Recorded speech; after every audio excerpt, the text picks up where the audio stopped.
selamat pagi, selamat siang, selamat sore, selamat malam, selamat subuh, dan selamat kapanpun waktu ketika kalian nonton Pak Eko Mahasiswa episode ke-29 ini.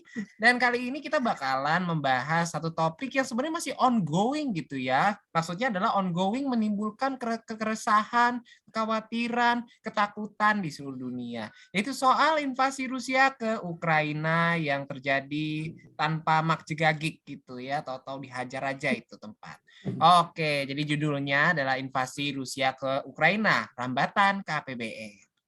Nah, buat bahas isu tersebut, gue ditemenin nih sama dua host sementara ya, yang menemenin gue sebagai host Pantek selamanya di sini ya. Oke, mungkin ada yang mau kenalan duluan? Oke, dimulai dari ya. Halo, kenalin, nama aku David Ubaidillah. Aku adalah mahasiswa FEB UI angkatan 21 di prodinya Bisnis Islam. Oke, lanjut aku ya. Selamat malam semuanya. Perkenalkan, nama saya Amelia Daulay dari jurusan Sosiologi Universitas Negeri Jakarta angkatan 2021 juga. Nah, nggak perlu dilakukan lagi lah ya, udah mantap jiwa lah semua pokoknya lah. Kalau kata jempolnya bisa twing, twing, twing, twing gitu ya. Oke, jadi pertanyaannya itu ada 3 ya dari Pak Eko, dan kita mulai dari yang pertama aja nih. Jadi yang pertama itu sebenarnya apa sih kemungkinan dampak invasi Rusia ke Ukraina terhadap Indonesia? Oke, mau dimulai dari siapa dulu nih? Amel dulu deh, boleh? Coba, Bel. Oke. Ya, jadi kalau yang dari yang gue lihat ya, pastinya dampak invasinya itu berakibat ke bukan cuma perekonomian Indonesia ya, tapi ke seluruh dunia. Apalagi ini juga termasuk masa-masa apa ya, awal pemulihan pasca COVID. Jadi ditambah dengan adanya perang, ini sangat mengguncang pemulihan ekonomi. Apalagi Indonesia itu melakukan banyak perdagangan dengan Ukraina dan juga Rusia, khususnya dengan mengimpor gandum nih dari Ukraina. Dan itu tuh gandum merupakan bahan baku dari beberapa makanan yang sering banget kita anggap sebagai bahan pokok ya di Indonesia seperti mie instan, tepung, dan juga roti.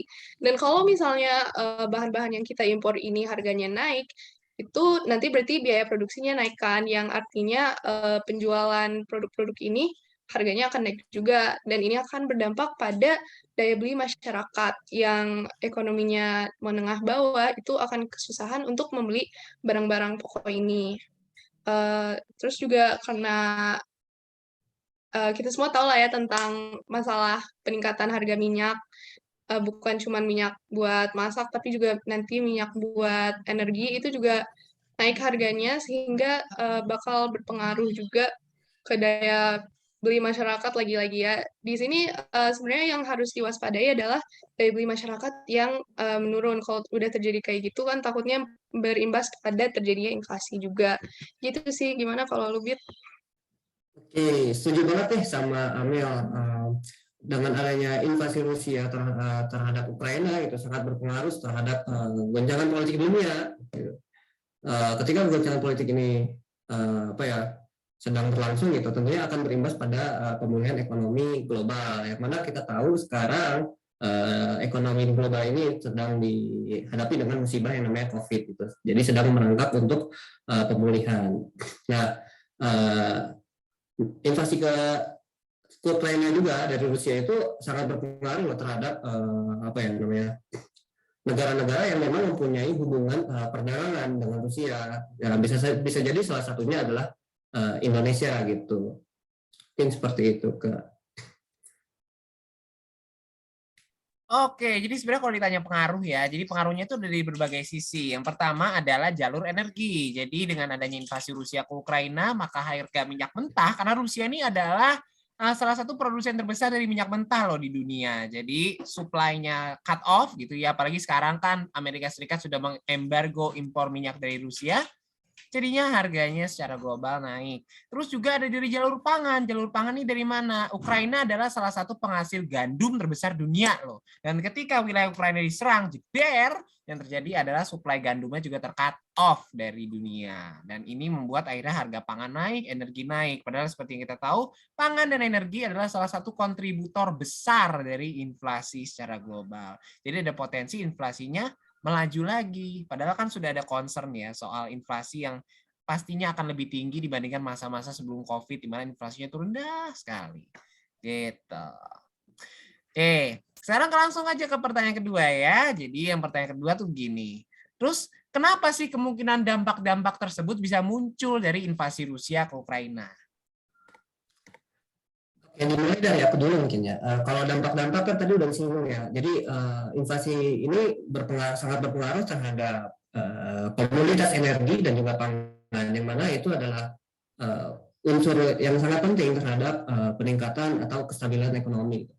Jadi dari mulai sisi energi juga, Rusia kan salah satu pengekspor terbesar gitu. Dengan adanya kecaman dari AS yaitu berupa sanksi embargo. Gitu. Jadi kan Amerika juga salah satu penerima ekspor dari minyak dari Rusia gitu. Jadi dengan adanya seperti itu justru malah nanti negara Amerika juga akan berdampak imbasnya, dan kalau ini diurutkan secara panjang ujung-ujungnya terhadap Indonesia juga akan terpengaruh karena Indonesia juga punya hubungan dagang dengan Amerika gitu. Nah, dengan adanya embargo ini tentu mungkin secara politik ini adalah sanksi, tapi di sisi lain kita bisa beri asumsi bahwa harga minyak di Amerika pasti akan mengalami namanya kenaikan juga akibat dari supply-nya yang dipotong dari Rusia itu. Jadi kan Amerika ini bakal mengalami inflasi gitu. Seperti yang kita tahu dilansir dari salah satu peneliti di Indef, bahwasanya inflasi di Amerika itu sudah mencapai angka 7,5%. Yang mana ini adalah terbesar gitu sepanjang 40 tahun terakhir gitu. Tentu ini angka yang sangat besar sepanjang 40 tahun. Nah, ujung-ujungnya apa? Terhadap Indonesia pun bahkan berpengaruh karena kita tahu sendiri bahwasanya gandum itu juga bukan dari Rusia loh, tapi juga dari Amerika juga ada. Tentu ini akan berkesinambungan, bahwasanya harga gandum di Indonesia yang diimpor dari Amerika tentu kenaikan. Terus apalagi migas itu kan sangat pentingnya. Rusia itu salah satu pengekspor terbesar migas ke Indonesia, baik itu energi minyak ataupun energi gas gitu. Dan ya secara inflasi itu akan menyebabkan kenaikan harga di Indonesia. Karena kan bahan bakar ya apalagi itu sangat dominan gitu, sangat penting untuk namanya mobilitas produksi kan. Jadi akan berpengaruh terhadap kenaikan harga barang-barang lain gitu. Seperti termasuk juga gandum gitu kan. Gandum bahan pokok daripada pembuatan roti, gorengan, mie instan gitu. Bahkan dari berita yang tadi saya dapat di BBC itu diperoleh bahwasanya harga mie instan diperkirakan akan naik gitu. Walaupun belum naik karena Indonesia alhamdulillahnya nih punya stok yang cukup untuk menunda kenaikan harga tersebut gitu dari ya.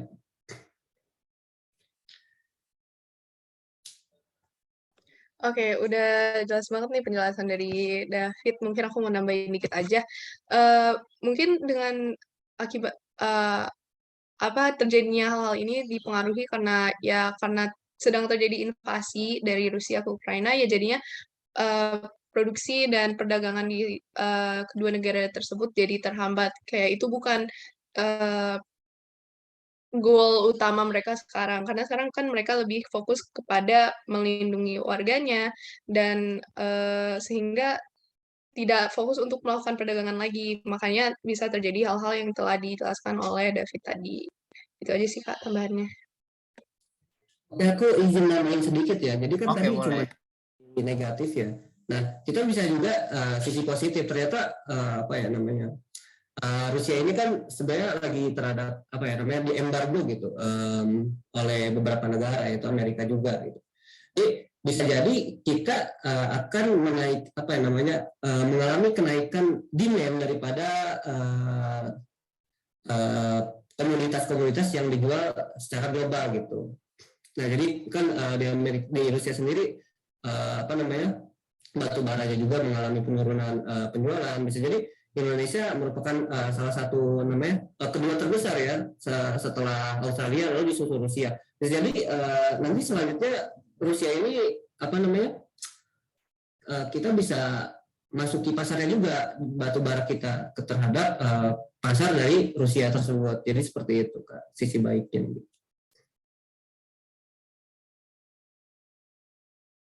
Oke, jadi ternyata juga selain ada istilahnya penyebab-penyebab yang buruk dari dampak tersebut, ada juga yang baik-baiknya ya. Jadi sebenarnya yang pertama mungkin karena invasi ini kan kebanyakan nonjol itu kan yang negatif-negatifnya ya, yang memicu berbagai dampak tadi. Kayak misalnya terjadi embargo minyak apa segala macam. Tapi dari sisi positifnya juga ini juga bisa istilahnya tuh mendorong ekspor Indonesia juga loh dalam tanda kutip. Kenapa? Karena ini juga membuat harga CPO di Indonesia sebagai salah satu main ekspor komoditinya itu juga naik gitu. Itu mungkin dampak positifnya. Tetapi kalau sekarang kita ngomongin soal konsumen domestik ya, kenaikan harga CPO ini dampaknya masih lebih banyak negatifnya yang terasa karena udah minyak gorengnya langka, mahal lagi gitu. Oke, sekarang langsung ke pertanyaan terakhir deh. Jadi pertanyaan terakhir itu, terus gimana nih APBN kita bisa terdampak serta apa mitigasinya menurut kalian? Oke, mungkin kalau ini mulai dari gue dulu ya.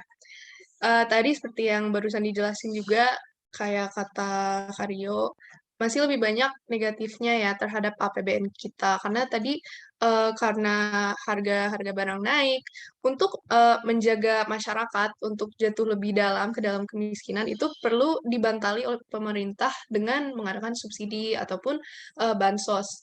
Dan pastinya kalau kedua hal ini dilakukan, itu kan dari APBN ya, dan anggaran negara untuk melakukan subsidi ataupun bansos itu pastinya perlu meningkat nih kalau perang itu terus-terusan terjadi. Karena kalau perangnya terus-terusan terjadi, nanti harga komoditas kemungkinan besar akan terus meningkat ya. Jadi dengan mengadakan kedua hal tersebut, ya pengeluaran negara akan meningkat. Ditambah dengan asumsi negara mengenai harga minyak itu telah melonjak 2 kali lipat daripada asumsi dasarnya di APBN 2022. Jadi dari anggaran yang sudah direncanakan sekarang sudah bergeser menjadi lebih tinggi untuk sekarang ya. Dan ini akan menjadi kenyataan yang fix banget kalau misalnya perangnya itu terus-terusan terjadi, sehingga ya mungkin perlu ditinjau kembali ya oleh pemerintah untuk mungkin membuat plan B untuk kemungkinan-kemungkinan yang akan terjadi. Karena sekarang kita udah melihat kenyataan di lapangan ya, dan itu sangat mungkin untuk anggaran yang sudah ditetapkan itu nanti kita keluar budget gitu istilahnya. Tapi di sisi lain, pendapatan negara ini juga bisa bertambah karena tadi yang disebutin ya, kita bisa melakukan banyak ekspor sekarang karena kita jadinya istilahnya punya panggung lah ya untuk melakukan ekspor lebih daripada kedua negara tadi, Ukraina dan Rusia. Itu sih. Untuk mitigasinya itu tadi ya mungkin kita bisa merencanakan APBN yang lebih akurat dengan keadaan yang nyata sekarang.